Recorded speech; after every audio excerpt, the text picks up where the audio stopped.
All right, so what's your first question? Do you like snow? Make sure you put right here so everybody sees it. Do I like snow? You like snow. You changed your first question, first of all. But yeah, I like snow. Honestly, if it snows, and if it snows a lot, I'll be super happy. Yeah. How important is it to you guys to finish strong in your mind? Very important. Honestly, I think we should go out there, finish strong. Goal is to get a win. This is our last time putting stuff on tape. So we want to leave a great impression for everybody to see it. On the topic of snow, Demario Douglas said he got one of those snow scrapers today for his car. He doesn't know how to use it. Are you going to show him how to use that? If he asks me, I'll show him. Yeah. Most guys from like Sunshine States, California, Florida, they haven't seen much snow. Yeah, so it's going to be a different thing for him, you know. Especially because it's Sunday, so you can even show him here. Y'all will be here. I have a little master class about how to scrape ice off your car, you know. Real giver. Yeah, exactly. There's a little mystery to Bill Belichick's future here in New England. How much does it add, if any, motivation for you guys playing for him on Sunday, if it is his last game as head coach for the Patriots? Yeah, a lot of people have been saying that. I don't really know much about it, but I know we come here all the time playing for each other, go out there and get a win. The main goal that we always preach is go out there, give it your all, give it your effort, play for each other, ball out and win. After 16 seasons, it might be Matthew's last game. What's he meant to this locker room? What's he meant to this franchise? Everything. He's in my opinion, an instant Hall of Famer. He's done so much for his organization off the field and on the field. He talks to us after every game. He's the voice of the team. Everybody hears him after we win and lose. Everybody knows his name. He's been around. He knows everybody by name. So he's a wonderful guy. He prays for everybody. Talks to everybody. He's been here for a long time, knows a lot of people, but he has the respect across not only our locker room but the league. I'm just going to ask you what Belichick meant to you personally as a player and throughout your career. I mean, I'm very, very honored that I was drafted to his organization. He's taught me a lot about the football game and everything, and I kind of joke every now and again talking about I'm getting my master's and PhD in football being here. Yeah. Has it felt any different? The mood around the team, the locker room? Today? Just this week in general and the last game, and then us asking questions about coach. It hasn't really hit as much, honestly. We're kind of, focusing on the Jets right now, getting things rolling, and maybe after the game, hit everybody. Does the 15 straight wins against them mean anything come Sunday?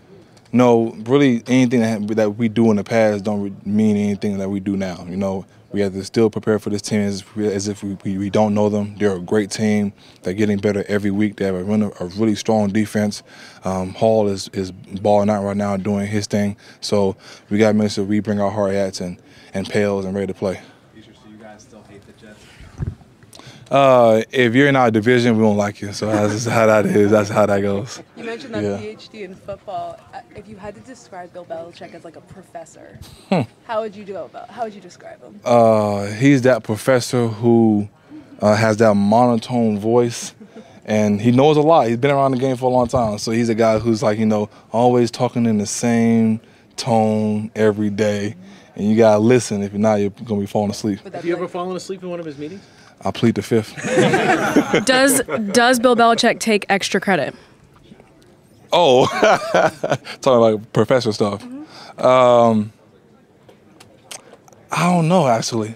I don't know. I think early in his career he didn't take extra credit, but I think now he probably take extra credit here and there, but you have to really work for it. Yeah. Is he the type who's like only giving out like 1A in your opinion, like Lawrence Taylor? Nah, you have to. I think you have to work for your A's. Yeah. It's a hard class. Yeah, it's a hard class. Yeah. Sit in the front or the back of the class? I'm gonna sit in the front of the class. Yeah, I'll sit in the front. Yeah.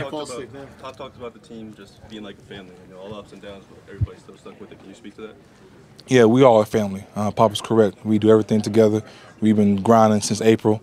We hang out all the time after this. We support each other in our foundation events and things of that nature. And this we have to be a family here. So and that's what really makes great teams. And building that chemistry off the field is very important. We all have handshakes and share laughs and play Connect Four, which I always win. But we play card games, things like that, and all the time, and that's what kind of builds our family through working out and also sharing laughter. Do you find yourself kind of reflecting on or knowing that this family will never be constructed exactly the same? That's the nature of the business. Yeah. Find yourself trying to remember that, embrace it, notice little things, get contact info, whatever you might need with your friends in here, not knowing if it'll be the same next year? Yeah, every year I go through the same thing. Since 17, I got in the league, I realized that every team is not going to be the same. Someone's going to not be here, someone's going to be somewhere else, whatever the case is, or myself may not even be here. So I always cherish every moment that I have with my teammates. Throughout the year, we connect information, we follow each other on social media, so we're always staying in contact some form of fashion. Who do you beat and connect for? I've been quite a few people, 90, 93, not the same numbers or anything. You're a positive guy, you're upbeat all the time. But how much does it hurt emotionally not to make the playoffs this season? It's tough not to make the playoffs. You always go into a season wanting to win, wanting to play in the postseason, wanting to play in the Super Bowl. But one of those things that you kind of understand is there's things that you can control and things that you can't control. And every time we go out there, I control things I can control. I give it my all. And sometimes the cards just don't lay out how you want it to play out. But with everything, you learn lessons in a lot of things in life. So this is the season that we're in as a team, and we're learning lessons that this season has given to us. Awesome. Thank you.